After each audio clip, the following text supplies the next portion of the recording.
তো অনেক দিন পর একটা ভিডিও নিয়ে চলে আসলাম তোমাদের জন্য। এটা বেসিক্যালি মিনি ব্লগ তোমাদের সঙ্গে শেয়ার করছি। আমরা রিসেন্টলি পুরী গিয়েছিলাম ঘুরতে, আর দেখতেই পাচ্ছ আমরা বাড়ি থেকে এখন টোটো নিয়ে বেরিয়ে গেছি স্টেশন যাওয়ার উদ্দেশ্যে। প্রায় স্টেশনের কাছাকাছি পৌঁছেই গেছি। তো আর দেখো বলতে বলতে স্টেশনও চলে আসলো। একটু পরে আমাদের ট্রেন ঢুকবে, তো আমরা এখানে ওয়েট করছিলাম ঠান্ডার মধ্যে একটু রোদ্রে দাঁড়িয়ে, জলের বোতল দুটো হাতে নিয়ে আমরা গেছিলাম হচ্ছে পুরী।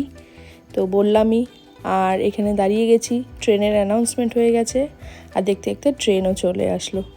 তো আমি মিস্টারকে বলেছিলাম যে তুমি আগে লাগেজ নিয়ে উঠবে, আমি পিছন থেকে তোমার একটা ভিডিও নেব। আর দেখো ভিডিও নিতে গিয়ে কি হলো। যাচ্ছে মিস্টার দুটো লাগেজ নিয়ে, এই যে উঠতেই গেল লাগেজটা নিয়ে আর গেল জুতোটা খুলে। ভাগ্য ভালো যে জুতোটা ট্রেনের নিচে পড়েনি।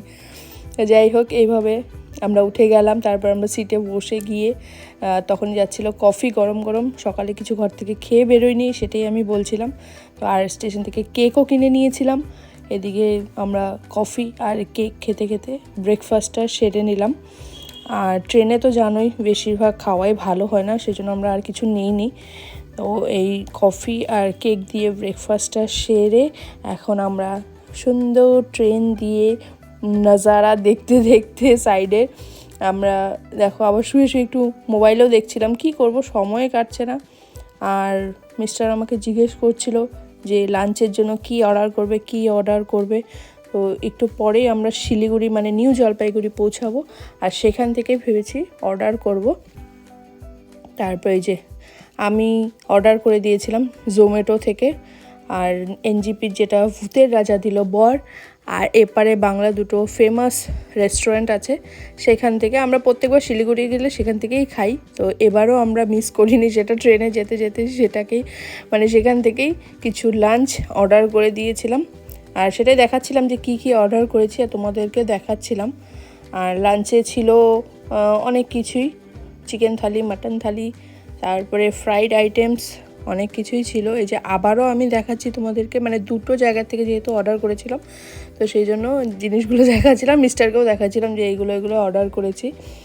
আর খুবই টেনশন মানে হয়ে গেছিলো যে টাইমের মধ্যে পৌঁছাবে কি না, আর সেটাই হচ্ছিল। ট্রেন মানে ছাড়বে কিন্তু তখন আমাদের খাওয়া এসে পৌঁছাচ্ছিল না, তো মিস্টারও একটু প্যানিক করছিল।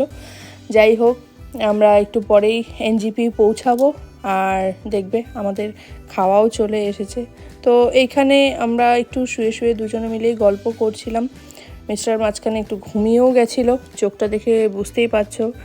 আর এই যে দেখো আবারও আর কথা বলতে বলতে এখন মিষ্টি আর এটা কি ছিল কালাকাদের মতো মানে সন্দেশ আর কি।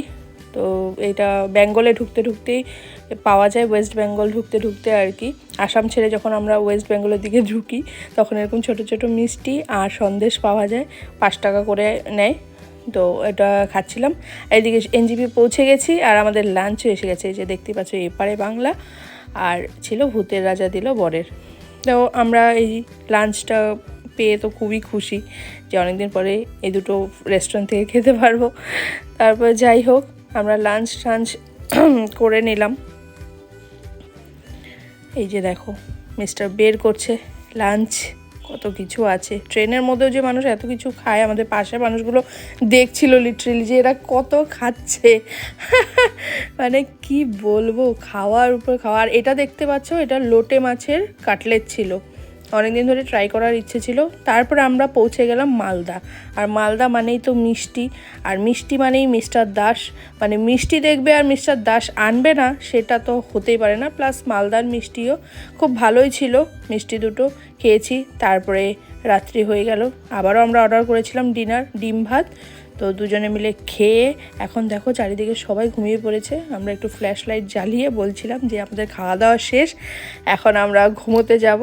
তো যাই হোক, তোমাদের এই মিনি ব্লগটা কেমন লাগলো অবশ্যই কমেন্ট করে জানাবে। অনেকদিন পরে একটা ছোট ব্লগ তোমাদের সঙ্গে শেয়ার করছি। যদি ভালো লাগে অবশ্যই চ্যানেলটাকে লাইক করো, সাবস্ক্রাইব করো আর শেয়ার করো। টাটা।